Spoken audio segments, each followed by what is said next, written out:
ನಮ್ಮ YouTube channel ಪ್ರೇಕ್ಷಕರಿಗೆ ಆತ್ಮೀಯ ಸ್ವಾಗತ. ಸ್ನೇಹಿತರೆ, ಇವತ್ತಿನ ಈ ಒಂದು ವಿಡಿಯೋವನ್ನು ವಿದ್ಯಾರ್ಥಿಗಳ ಕೋರಿಕೆಯ ಮೇರೆಗೆ ಈ ಒಂದು ವಿಡಿಯೋನ ಮಾಡಿ ಹಾಕ್ತಾ ಇದ್ದೇನೆ. ಇದರಲ್ಲಿ NEP ರಿವೈಸ್ಡ್ BCom 2ನೇ ಸೆಮಿಸ್ಟರ್ ಕನ್ನಡ ಪಠ್ಯದ ಅತಿ ಮಹತ್ವವಾದ 25 ಪ್ರಶ್ನೋತ್ತರಗಳನ್ನು ಈ ಒಂದು ವಿಡಿಯೋದಲ್ಲಿ ಹೇಳಿದ್ದೇನೆ. ಇವೆಲ್ಲವೂ ಸಹಿತ ಬಹಳ ಮಹತ್ವವಾದ ಕಾರಣ ಈ ಒಂದು ವಿಡಿಯೋವನ್ನು ಎಲ್ಲೂ ಸ್ಕಿಪ್ ಮಾಡದೆ ಸಂಪೂರ್ಣವಾಗಿ ನೋಡಿ ಹಾಗೂ ಹೆಚ್ಚು ಜನ ವಿದ್ಯಾರ್ಥಿಗಳಿಗೆ ಈ ವಿಡಿಯೋ ತಲುಪುವಾಗಿ ಶೇರ್ ಮಾಡಿ ಅಂಥೇಳಿ ಹೇಳ್ತಾ ಇದ್ದೇನೆ. ಇಲ್ಲಿವರೆಗೂ ನಮ್ಮ ಚಾನಲ್ನ ಸಬ್ಸ್ಕ್ರೈಬ್ ಮಾಡದೆ ನೋಡ್ತಾ ಇದ್ದರೆ ದಯವಿಟ್ಟು ನಮ್ಮ ಚಾನಲ್ನ ಹಿಂದೆ ಸಬ್ಸ್ಕ್ರೈಬ್ ಮಾಡ್ಕೊಳ್ಳಿ ಅಂತೇಳಿ ಹೇಳಿ ಇವತ್ತಿನ ಈ ಒಂದು ವಿಡಿಯೋನ ಪ್ರಾರಂಭಿಸ್ತಾ ಇದ್ದೇನೆ. ಬನ್ನಿ ಸ್ನೇಹಿತರೆ, ಹಾಗಾದರೆ ಆ ಮಹತ್ವವಾದಂತಹ 25 2 ಅಂಕದ ಪ್ರಶ್ನೆಗಳು ಯಾವುವು ಅನ್ನೋದನ್ನು ನಾವು ನೋಡೋಣ. ಪ್ರಶ್ನೆ 1.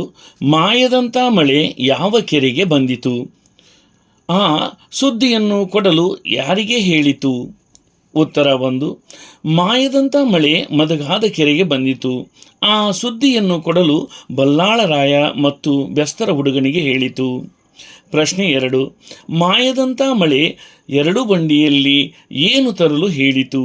ಉತ್ತರ 2. ಮಾಯದಂಥ ಮಳೆ 1 ಬಂಡಿಯಲ್ಲಿ ವೀಳ್ಯದಡಿಕೆ, ಇನ್ನೊಂದು ಬಂಡಿಯಲ್ಲಿ ಚಿಗಲಿ ತಮಟ ತರಲು ಹೇಳಿತು. ಪ್ರಶ್ನೆ 3. ಕೆರೆಯ ಕೆಲಸವನ್ನು ಮಾಡಲು ಎಷ್ಟು ಜನ ಒಡ್ಡರನ್ನು ಕರೆಸಲು ಹಾಗೂ ಎಷ್ಟು ಗುದ್ದಲಿಗಳನ್ನು ತರಿಸಲು ಹೇಳಿತು? ಉತ್ತರ 3. ಕೆರೆಯ ಕೆಲಸವನ್ನು ಮಾಡಲು 6,000 ಒಡ್ಡರನ್ನು ಕರೆಸಿ ಹಾಗೂ 3,000 ಗುದ್ದಲಿಗಳನ್ನು ತರಿಸಲು ಹೇಳಿತು. ಪ್ರಶ್ನೆ 4. P. ಲಂಕೇಶ್ ಅವರ ತಂದೆಯ ಮತ್ತು ತಾಯಿಯ ಹೆಸರೇನು? ಉತ್ತರ 4. P. ಲಂಕೇಶ್ ಅವರ ತಂದೆಯ ಹೆಸರು ನಂದಿಬಸಪ್ಪ, ತಾಯಿಯ ಹೆಸರು ದೇವಿರಮ್ಮ. ಪ್ರಶ್ನೆ 5. P. ಲಂಕೇಶ್ ಅವರ ಕಲ್ಲು ಕರಗುವ ಸಮಯ ಕಥಾ ಸಂಕಲನಕ್ಕೆ ಯಾವ ಪ್ರಶಸ್ತಿ ಮತ್ತು ಯಾವಾಗ ಬಂದಿದೆ? ಉತ್ತರ 5. P. ಲಂಕೇಶ್ ಅವರ ಕಲ್ಲು ಕರಗುವ ಸಮಯ ಕಥಾ ಸಂಕಲನಕ್ಕೆ ಕೇಂದ್ರ ಸಾಹಿತ್ಯ ಅಕಾಡೆಮಿ ಪ್ರಶಸ್ತಿ 1993ರಲ್ಲಿ ಬಂದಿದೆ. ಪ್ರಶ್ನೆ 6.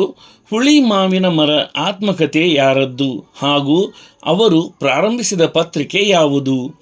ಉತ್ತರ 6. ಹುಳಿ ಮಾವಿನ ಮರ ಆತ್ಮಕಥೆ P. ಲಂಕೇಶ್ ಅವರದ್ದು ಹಾಗೂ ಅವರು ಲಂಕೇಶ್ ಪತ್ರಿಕೆ ಎನ್ನುವ ಪತ್ರಿಕೆಯನ್ನು ಪ್ರಾರಂಭಿಸಿದ್ದರು. ಪ್ರಶ್ನೆ 7. ಭೂ ಸ್ವಾಧೀನ ಕಾಯ್ದೆ ಕಾವ್ಯದ ಲೇಖಕರು ಯಾರು? ಇದನ್ನು ಯಾವ ಕವನ ಸಂಕಲನದಿಂದ ಆಯ್ದುಕೊಳ್ಳಲಾಗಿದೆ? ಉತ್ತರ 7. ಭೂ ಸ್ವಾಧೀನ ಕಾಯ್ದೆ ಕಾವ್ಯದ ಲೇಖಕರು ರಾಜೇಂದ್ರ ಪ್ರಸಾದ್. ಇದನ್ನು ಬ್ರೇಕ್ಟ್ ಪರಿಣಾಮ ಕವನ ಸಂಕಲನದಿಂದ ಆಯ್ದುಕೊಳ್ಳಲಾಗಿದೆ. ಪ್ರಶ್ನೆ 8. ಭೂ ಸ್ವಾಧೀನ ಕಾಯ್ದೆ ಕಾವ್ಯದಲ್ಲಿ ಸಿರಿಯುಳ್ಳವರ ಬಂಗಾರ ಮತ್ತು ಬಡವರ ಭತ್ತದ ಬೊಕ್ಕಸ ಎಷ್ಟಾಯಿತು? ಉತ್ತರ 8. ಭೂ ಸ್ವಾಧೀನ ಕಾಯ್ದೆ ಕಾವ್ಯದಲ್ಲಿ ಸಿರಿಯುಳ್ಳವರ ಬಂಗಾರ 100 ಮಡಿಯಾಯಿತು ಮತ್ತು ಬಡವರ ಭತ್ತದ ಬೊಕ್ಕಸ ಅರ್ಧ ಮಡಿಯಾಯಿತು. ಪ್ರಶ್ನೆ 9. ಹೊಡಿ ಚಕ್ಕಡಿ ಕಥೆಯ ಲೇಖಕರು ಯಾರು? ಎಷ್ಟು ಕೃತಿಗಳನ್ನು ರಚಿಸಿದ್ದಾರೆ? ಉತ್ತರ 9.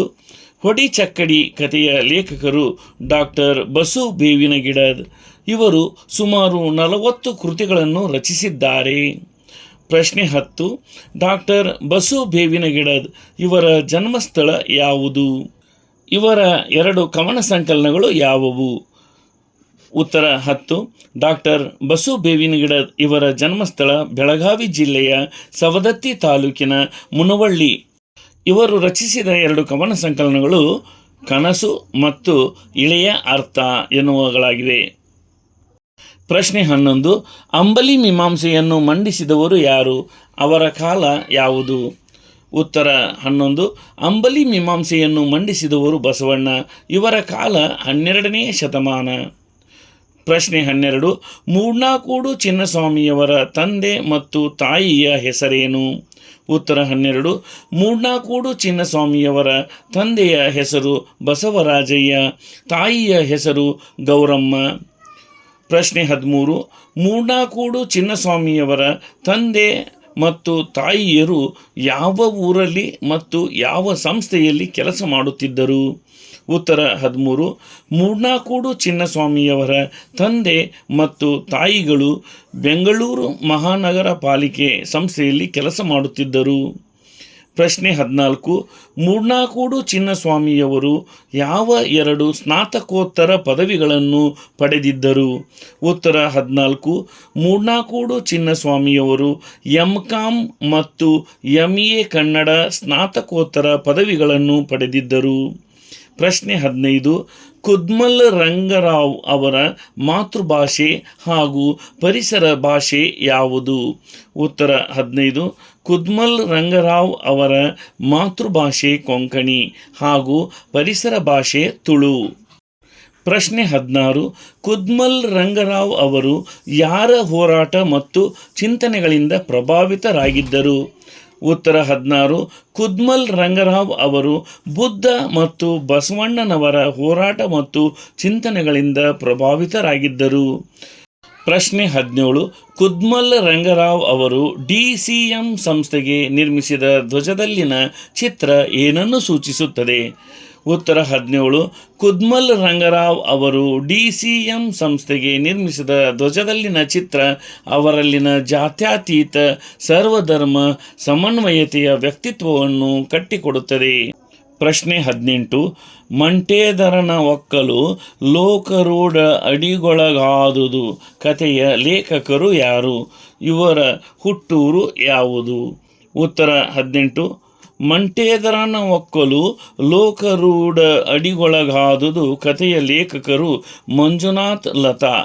ಅವರ ಹುಟ್ಟೂರು ಮೈಸೂರು ಜಿಲ್ಲೆ, ನಂಜನಗೂಡು ತಾಲೂಕಿನ ತಗಡೂರು. ಪ್ರಶ್ನೆ 19. ಮಂಟೇಸ್ವಾಮಿ ಪದ ಹಾಡುವವರು ಯಾರು? ಅವರು ಯಾರನ್ನು ನೆನೆದು ಹಾಡುತ್ತಾರೆ? ಉತ್ತರ 19. ಮಂಟೇಸ್ವಾಮಿ ಪದ ಹಾಡುವವರು ನೀಲಗಾರರು. ಅವರು ಸಿದ್ದಪ್ಪಾಜಿ ಮತ್ತು ರಾಚಪ್ಪಾಜಿ ಅವರನ್ನು ನೆನೆದು ಹಾಡುತ್ತಾರೆ. ಪ್ರಶ್ನೆ 20. ಚನ್ನಮಲ್ಲನು ಹೆಜ್ಜೆ ಹೆಜ್ಜೆಗೂ ಕಂಗಾಲಾಗಿದ್ದನು ಏಕೆ? ಉತ್ತರ 20. ಸಾವಾದ ಮನೆಯವರ ಆಕ್ರಂದನವೇ ತನ್ನ ಕಿವಿಗೆ ಬೀಳುತ್ತಿಲ್ಲವಲ್ಲ ದೊರೆಗುರುವೇ ಎಂದು ಚನ್ನಮಲ್ಲನು ಹೆಜ್ಜೆ ಹೆಜ್ಜೆಗೂ ಕಂಗಾಲಾಗಿದ್ದನು. ಪ್ರಶ್ನೆ 21. ಬಚ್ಚೀಸು ಕಥೆಯ ಲೇಖಕಿ ಯಾರು? ಅವರ 2 ಕವನ ಸಂಕಲನಗಳು ಯಾವುವು? ಉತ್ತರ 21. ಬಚ್ಚೀಸು ಕಥೆಯ ಲೇಖಕಿ ದು ಸರಸ್ವತಿ. ಅವರ 2 ಕವನ ಸಂಕಲನಗಳು ಯಾವುವೆಂದರೆ, ಒಂದನೆಯದು ಹೆಣದರೆ ಜೇಡನಂತೆ, ಇನ್ನೊಂದು ಜೀವ ಸಂಪಿಗೆ. 22ನೇ ಪ್ರಶ್ನೆ. ಬಚ್ಚೀಸು ಕಥೆಯ ಲೇಖಕಿ ಯಾರು? ಅವರ ಜನ್ಮ ದಿನಾಂಕ ಮತ್ತು ವರ್ಷವನ್ನು ತಿಳಿಸಿರಿ. ಉತ್ತರ 22. ಬಚ್ಚೀಸು ಕಥೆಯ ಲೇಖಕಿ ದು ಸರಸ್ವತಿ. ಇವರು 1963 ಏಪ್ರಿಲ್ 20ರಂದು ಜನಿಸಿದರು. ಪ್ರಶ್ನೆ 23. ಬಚ್ಚೀಸು ಕಥೆಯಲ್ಲಿ ಬರುವ ಪೌರ ಕಾರ್ಮಿಕ ದಂಪತಿಗಳ ಹೆಸರೇನು? ಉತ್ತರ 23. ಬಚ್ಚೀಸು ಕಥೆಯಲ್ಲಿ ಬರುವ ಪೌರ ಕಾರ್ಮಿಕ ದಂಪತಿಗಳ ಹೆಸರು ನರಸಿಂಹ ಮತ್ತು ಅಂಜನಮ್ಮ. ಪ್ರಶ್ನೆ 24. ಬಚ್ಚೀಸು ಕಥೆಯಲ್ಲಿ ನರಸಿಂಹ ಮತ್ತು ಅಂಜನಮ್ಮ ಎಲ್ಲಿ ಕೆಲಸ ಮಾಡುತ್ತಿದ್ದರು? ಉತ್ತರ 24. ಬಚ್ಚೀಸು ಕಥೆಯಲ್ಲಿ ನರಸಿಂಹ ಮತ್ತು ಅಂಜನಮ್ಮ ಬೆಂಗಳೂರು ಮಹಾನಗರ ಪಾಲಿಕೆಯಲ್ಲಿ ಕೆಲಸ ಮಾಡುತ್ತಿದ್ದರು. ಪ್ರಶ್ನೆ 25. ಲಕ್ಷ್ಮಿ ಹೆತ್ತ ಮಗುವಿನ ಬಲಗೈಯಲ್ಲಿ ಎಷ್ಟು ಬೆರಳು ಹಾಗೂ ಎಡಗೈಯಲ್ಲಿ ಎಷ್ಟು ಬೆರಳು ಇದ್ದವು? ಉತ್ತರ 25. ಲಕ್ಷ್ಮಿ ಹೆತ್ತ ಮಗುವಿನ ಬಲಗೈಯಲ್ಲಿ 2 ಬೆರಳು ಹಾಗೂ ಎಡಗೈಯಲ್ಲಿ 3 ಬೆರಳು ಇದ್ದವು. ಸ್ನೇಹಿತರೆ, ಇಲ್ಲಿಗೆ ಈ 25 ಪ್ರಶ್ನೋತ್ತರಗಳು ಮುಗಿತಾ ಇದ್ದಾವೆ. ಇನ್ನು 25 ಪ್ರಶ್ನೋತ್ತರಗಳ 2ನೇ ವಿಡಿಯೋವನ್ನು ನಾನು ಮತ್ತೆ ಸದ್ಯದರಲ್ಲೇ ಮಾಡಿ ಹಾಕ್ತೀನಿ. ಇಲ್ಲಿ ನಾನು ತೆಗೆದುಹಾಕ್ತಾ ಇರುವಂತಹ 25 ಪ್ರಶ್ನೋತ್ತರಗಳು ಏನು 2 ವಿಡಿಯೋದಲ್ಲಿ ಬರ್ತಾ ಇದ್ದವು, ಈ ಎಲ್ಲ ಪ್ರಶ್ನೋತ್ತರಗಳು ಭಾಳ ಅತಿ ಸಂಭವನೀಯವಾದಂಥವು ಹಾಗೂ ಬಹಳ ಮಹತ್ವ ಅಂದರೆ ಇಂಪಾರ್ಟೆಂಟ್ ಆದಂತಹ ಪ್ರಶ್ನೋತ್ತರಗಳಾಗಿದ್ದಾವೆ. ಆ ಕಾರಣದಿಂದ ಈ ಒಂದು ವಿಡಿಯೋಗಳನ್ನು ಹೆಚ್ಚು ವಿದ್ಯಾರ್ಥಿಗಳಿಗೆ ತಲುಪುವ ಹಾಗೆ, ನಿಮ್ಮ ಸ್ನೇಹಿತರಿಗೆ ತಲುಪುವ ಹಾಗೆ ಶೇರ್ ಮಾಡಿ ಅಂತ ಹೇಳ್ತಾ, ನಮ್ಮ ಚಾನಲ್ನ ಇಲ್ಲಿವರೆಗೂ ಸಬ್ಸ್ಕ್ರೈಬ್ ಆಗದೆ ನೋಡ್ತಾ ಇದ್ದರೆ ದಯವಿಟ್ಟು ನಮ್ಮ ಚಾನಲ್ನ ಹಿಂದೆ ಸಬ್ಸ್ಕ್ರೈಬ್ ಆಗಿ ಅಂಥೇಳಿ ಮತ್ತೊಮ್ಮೆ ತಮ್ಮಲ್ಲಿ ವಿನಂತಿಸ್ಕೊಳ್ತಾ ಈ ವಿಡಿಯೋವನ್ನು ಇಲ್ಲಿಗೆ ಮುಗಿಸ್ತಾ ಇದ್ದೀನಿ. ಜೈ ಹಿಂದ್, ಜೈ ಕರ್ನಾಟಕ.